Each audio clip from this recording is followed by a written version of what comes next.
The campus community will soon have a chance to make their voice heard as another round of Student Government Association elections take place this week. Coming up, we'll let you know which race is contested, along with a rundown of who else is on this year's ballot. A highly infectious disease is continuing to cause concerns here on the South Plains, but its spread could be much worse if it weren't for a relatively simple solution. MCTV's Kiley Phillips has the latest details on the measles outbreak and what you need to know to stay healthy. And it was a big weekend for the Texas Tech track and field teams as one group of Red Raiders continued their legacy while another made history. MCTV's Todd Eldridge has details on that story and a rundown of the other headlines around Texas Tech athletics and sports. This is the MCTV Weekday Update. Welcome to the Monday edition of the MCTV Weekday Update. I'm Kiley Phillips. And I'm Castillo. Red Raiders will soon be able to have their voice heard and cast their vote in the 2025 Student Government Association elections. But there is only one contested race, the position of graduate vice president.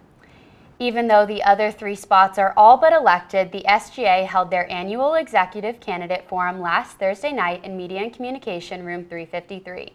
The event was a chance for each of the future leaders to tell the student body about their motivations to run for office and the goals and initiatives they hope to accomplish over the next year. As graduate vice president, I aim to empower each student to reach beyond the challenges that they face and to accomplish all of their goals with the tools and resources available to them.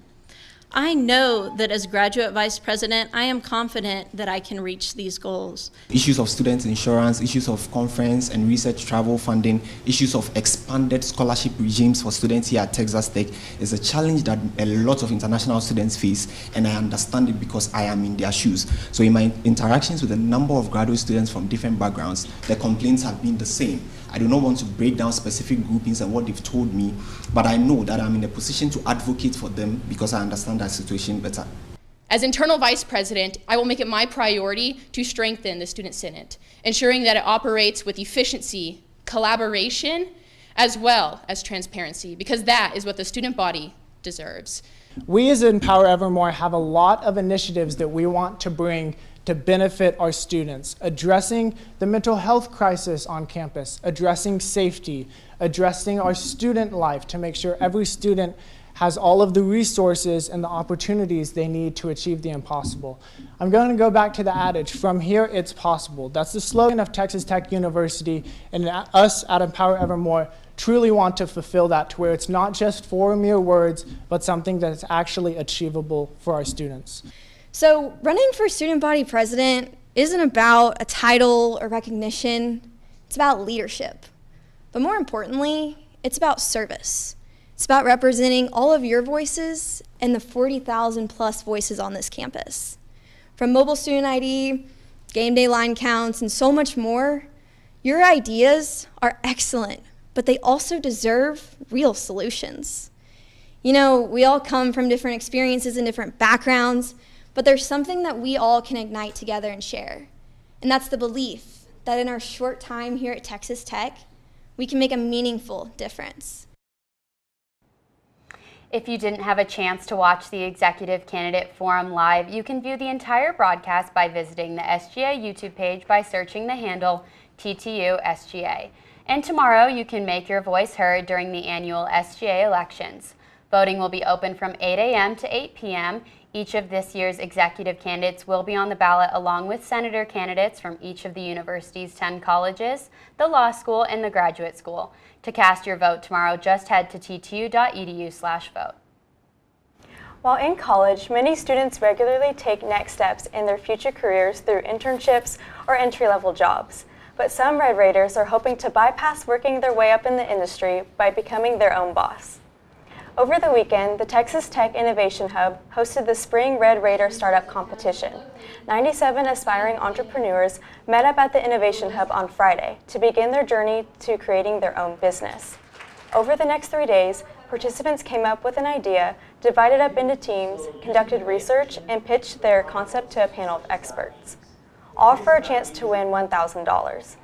And even though some of the participants may have wanted to go into business for themselves, One of the goals of the Red Raider Startup Competition is to help competitors understand the value of teamwork. We really encourage them to form teams. In fact, they can't move forward if their idea is selected on day one. They can't move forward without having more people join their team, because we believe in cross-disciplinary collaboration. So a MCOM student and an engineering student who may not interact in the classroom, they can interact here, and they build beautiful ideas out of that as well. This weekend's competition was open to more than just Texas Tech students. Faculty, staff, and even members of the local community were invited to come and be a part of the 3-day program. On Sunday, 11 teams pitched their idea during the final event of the weekend, and the Hey Eva team took home top prize with an idea to create an elderly virtual assistant. The Innovation Hub regularly offers opportunities for the Red Raider community to learn more about entrepreneurship and help to get new businesses off the ground. For more information and a listing of future events, visit innovationhub.ttu.edu. The creativity of students here on the Texas Tech campus is often on display, especially at several venues housed in the School of Theater and Dance. And last week, the Majin Theater was the site of a showcase of choreography and skill during an annual event. Dance Tech 2025 kicked off a 4-day run last Wednesday here on campus. The annual showcase of Tech's dance program included multiple performances of new routines choreographed by faculty members in the department. Each set featured several different styles of dance, giving dozens of students a chance to show off the skills they've learned through the program. The performance often varies in concept from dance to dance, but this year's dance was based on a theme to put it all together. This time we went with a theme. It's called Dream. Not every piece is about dream necessarily, but the dream is kind of like the through line throughout. So you'll see a lot of just images and sounds that kind of feel very dreamlike, just to set an atmosphere. And then all the pieces have their own stories that go along with that. So it's almost like going through a series of dreams, I would say. But yeah, I love the show from top to bottom. Dance Tech 2025 wrapped up yesterday in the Majin Theater after 3 nightly performances on Thursday through Saturday and a final matinee on Sunday afternoon. Dance Tech is hosted by the School of Theater and Dance every year in the spring. The West Texas area continued to enjoy a run of warmer temperatures over the weekend. Conditions were near perfect on Saturday, but yesterday was a different story. Although it was still warm and sunny on Sunday, strong winds created the potential of dangerous conditions across the South Plains. Chief Weather Specialist Elisabeth Herring joins us with details on those concerns and why they continue to be a problem this week in today's MCTV forecast. Elizabeth? Thanks, Kylie. Well, a relatively nice afternoon here at Texas Tech. Partly cloudy skies. It is a little bit warmer than we saw yesterday. Highs almost topping 80 degrees, and it is quite windy today. And while we didn't see any rain yesterday, that wind did begin yesterday afternoon. You can see some dust beginning to build up on our live tower cam, as well as some of those trees and shrubs moving, creating windy afternoon for Texas Tech students as they're walking to classes. However, that wind is only going to increase as we head into tomorrow. Right now, wind gusts in the upper 20s. Tomorrow afternoon by 8 a.m., 40-mile-hour gusts as students head to class and head to work. That's going to increase just slightly as we head into tomorrow afternoon. Gusts of 44 miles per hour here in Lubbock around 1:30, 2 o'clock. Those winds are going to hang around for the afternoon and begin to taper off as we head into the evening time. And by Wednesday, those winds will have died down and we'll be left with a slight breeze. However, on Thursday, it looks like we will see a return of those winds. Well, unfortunately, with this windy weather, we also are experiencing a drought here in the South Plains, and that unfortunately makes a lethal combination for wildfires here in Texas. Most of us abnormally dry to moderate on our drought levels, and as well as those droughts, on top of that, we also have the chance for some severe weather today on the eastern parts of the South Plains off the Caprock. So this could mean thunderstorms, rain, lightning, as well as some hail. And unfortunately, if any lightning does hit the ground, it could start a wildfire. So like I said, unfortunately, a lethal combination for Texas right now with the high winds, the dry grounds we've been seeing for quite a while now, and as well as the risk of severe weather later today. Well, tonight here locally in Lubbock, low of 43, west winds averaging around 24 miles per hour. As we head into tomorrow, cooling off just a bit, highs staying in the mid-60s, northwest winds around 30 miles per hour average. Remember, wind gusts in the 40s tomorrow in the early morning as well as continuing throughout the afternoon. As we head into the rest of our week, Wednesday staying in the 60s with a high of 65, some sunny skies, and we'll get a little bit of relief from the windy conditions we've been seeing. Thursday, high of 79, so almost 80, and return of some windier weather, cooling off a little bit as we head into Friday with a high of 75. Then we have a cool front moving in overnight. Saturday, high of 44, back in the 40s. We haven't seen that for about a week now. Sunday, high of 70, Monday, high of 74, so it looks like next week we'll be starting off pretty nice. Well, we do have the chance for some freezing weather this weekend. That cool front dropping our lows down Saturday night to 29. So I know we all thought we were in spring already. However, we are having another cool front roll in, so don't put away your winter clothes just yet, especially if you have evening plans this weekend. I'm Elizabeth, and it's back to Issa and Kiley. Thanks, Elizabeth. The weather is not the only thing that West Texas residents need to be mindful of as we head into the last few weeks of spring. The rare spread of a highly infectious disease is also getting the attention of many local residents who hope they are safe from sickness. But the way to avoid those fears is actually safe and simple. MCTV's Kiley Phillips joins us now with details on the continuing story. Kiley. Thanks, Issa. The measles outbreak that started here in West Texas has gained the attention of media around the country, but experts say the spread could have been avoidable. The most recent report shows that so far there have been 146 cases in the state. This includes 1 death, 20 hospitalizations, and all but 5 are unvaccinated individuals. The outbreak started in West Texas about an hour outside of Lubbock. The first infections were reported in Gaines County, which is home to a large Mennonite community, a tight-knit group of individuals who are characteristically anti-vaccine. However, medical professionals have not been able to speak to the start of the outbreak specifically. Adam Ratner, a pediatric infectious diseases physician in New York City, said that he dealt with the measles outbreak back in 2018. Between this and his time caring for children during COVID, he realized that America was dealing with a problem communicating public health measures and managing infection control. So when there are drops in vaccination levels, when there's not trust in public health, you see measles outbreaks first. Dr. Jessica Gray at UMC Medical Center in Lubbock, Texas, says that an infection like measles has the ability to spread so rapidly in areas where there's a large concentration of unvaccinated individuals. In an area where people are not vaccinated, then that virus just spreads like wildfire. Her solution? Vaccination. If one person has measles, the National Foundation of Infectious Diseases reports that 90% of non-immune people in contact with that person will become infected.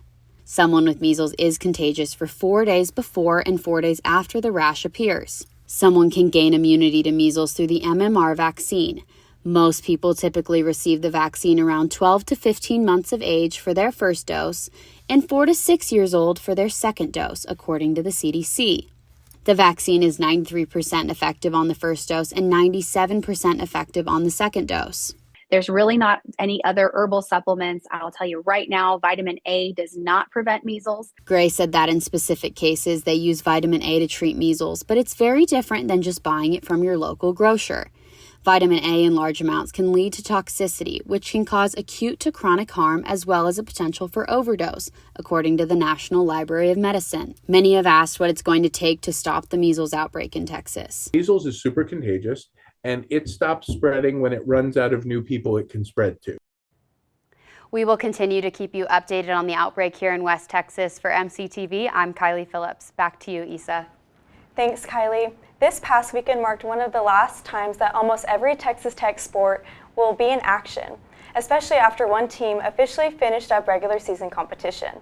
But there's still plenty of other teams and athletes who will continue to fight for the red and black as we head into the last few months of the spring sports schedule. MCTV's Todd Eldridge joins us now with a look at the latest stories from this past weekend in sports. Todd. Thank you, Issa. The big news on campus was a dominant showing by both men's and women's track and field teams at the Big 12 Indoor Championships over the weekend. The men's team battled their way to their third straight indoor conference title, while the women captured their first Big 12 title in program history. The men's team collected 130 event points, while second place Oklahoma State tallied 90 points, and the women's team scored 113.5 points over second place Baylor's 72 points.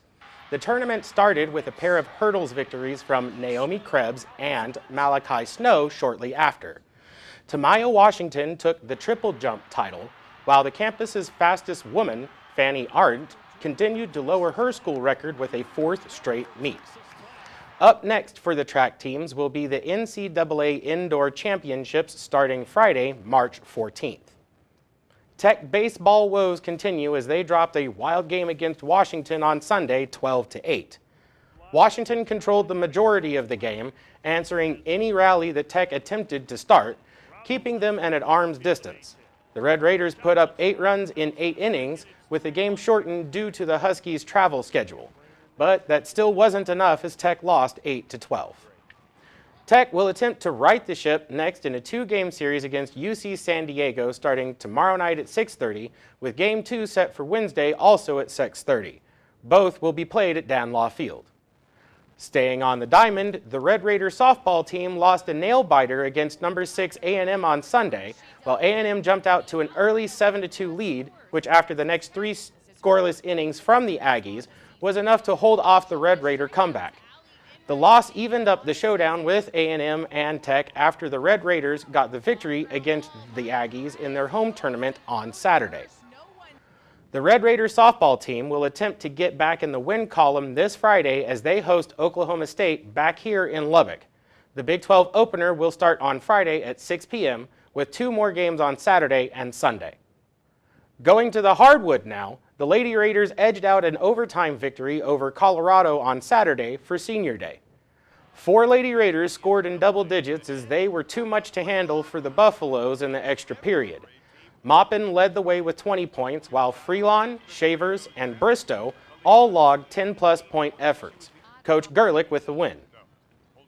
And I'm just super proud of really our role players coming in, and Kyla and Jalen Bristow having big games, and then obviously Jazzy and Bailey finishing it off for us as well. So really big time win for us. Love that it was an overtime. Love that our kids had to show some grit and some fight to get it done. The Lady Raiders ended the regular season winning only 1 out of their final 10 games, and the team will try to get 1 more and stay alive in the Big 12 tournament, starting with Kansas on Wednesday. On the men's side, JT Toppin was on fire as the team came and held off Kansas Sunday evening. Toppin led the team with 21 points and is now 3rd in the Big 12, averaging 17.3 points per game. Christian Anderson was red hot from behind the arc, hitting 5 of the 15 Red Raider 3-pointers. It was a high-intensity game where Tech's toughness put them on top. Coach McCasland about the victory. It felt like even late when we weren't able to make some shots and we started to wear down, that there was just a real physical approach, that we didn't get discouraged. And I think that says a lot about these 2 guys up here and a lot about the culture in our program and what we fight for every day. And we just got a group that loves being around each other. I hope people saw that. The Red Raiders' last home game is this Wednesday against Colorado at 7 p.m. That game will air on ESPN. So that's everything to catch you up on Tech Sports for today. I'm Todd Eldridge, your resident non-trad sports nut, and back to you, Kylie and Issa. Thanks, Todd. So, Issa, can you believe we've already made it to March? No, I literally can't. I feel like time has just gone by so fast. I know, and we're about to graduate, and that's crazy. It is crazy. Well, that's all for today's edition of the MCTV Weekday Update. Thanks so much for joining us, and be sure to check ttuhub.net every day for more news. We'll see you on Thursday.